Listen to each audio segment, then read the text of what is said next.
Hey guys, Cat here. So, I finally watched the famous anime Made in Abyss. I know it's from 2017, but people talk so much of this anime in this anime community that it feels like the anime has more than 10 years old. Well, at least the manga has almost 10 years, it was created in 2013. I haven't searched much what people say because I didn't want to spoil it for me. But Made in Abyss is truly good, it's just like how old animes used to be. You have a good story, a long adventure, moments of happiness and calmness, and moments of desperation where you really can't tell what will happen. Anyway, in this world a strange island was found. This explanation is better on the movies, which is a sum up of the anime, but what the anime for watching the movies. In this island there was a big hole which they called Abyss, with strange monsters, trees and treasures, and there was no end to be found at the bottom. The promise of rare treasures brought adventures from all over the world, where they are called explorers from later on. There are levels, different heights people can go in the abyss, and they rank the explorers by their whistles, from red to blue to black and white, not only to show how ranked you are, but how deep you can stand the pressure. The deeper you go, the worse are the symptoms when you come back, like nausea, vomit, bleeding, or even lose your humanity, which they don't show for a long time, and when you think you are used to the abyss wilderness, they hit you back with some more horror. The story starts with this little girl who is an explorer. She wants to explore even further than she's allowed, and I don't know if she's fearless or she just needs better glasses to see how dangerous the abyss can be, especially after being almost eaten by a monster in the area she's allowed to go. Anyway, it all starts when Rico meets a robot boy in the middle of the abyss. He's lost his memory, so she decides to call him the name of her long-gone dog, Rego. Because why not, right? Oh yeah, she calls him a robot because she thinks he's a treasure of the abyss. He can stretch his arms and even fly with them.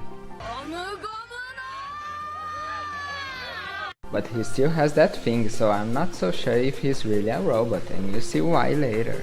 They decide to go to the abyss to discover where he's from, and to add it up, a message from her missing mother is delivered, saying lots of things, but more important it said, "I'm waiting for you at the bottom." So it's another reason for Rico to go deep into the abyss, despite all warnings to not go deeper than you were allowed. But then there wouldn't be a story, would it? The abyss is much scarier than just monsters. You get the feeling there's a strange force, always there, always watching.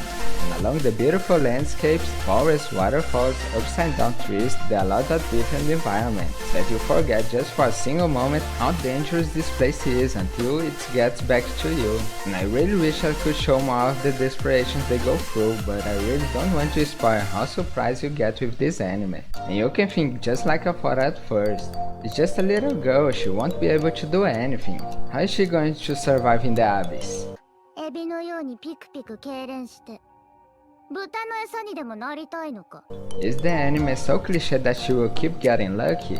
Actually, she is weak, she can't do much. And yes, Rego saves her sometimes, but she's smart, she has knowledge about many things, especially concerning the abyss, and can think of strategies that, together with Rego, help each other beat the hardships.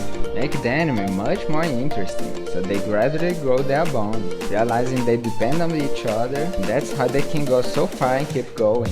And the sequel, Season 2, was announced in January. I hope we can get it still this year. I really recommend this anime. If you are like me, tired of all animes being shonen, this anime is an eye-opener that makes you really feel for the characters. Don't think this is a chill anime just because they are little kids. It gets really dark sometimes, but it's good, you really should watch it. And that's all about it. If you like the video, don't forget to like, share and subscribe. じゃあね。髪の毛は火でも燃えなかったよ。火をおへそもついてるけど、お尻の穴はよく見えなかった。測り棒で調べようとしたら中で折れちゃった。オーケーリコ、十分です。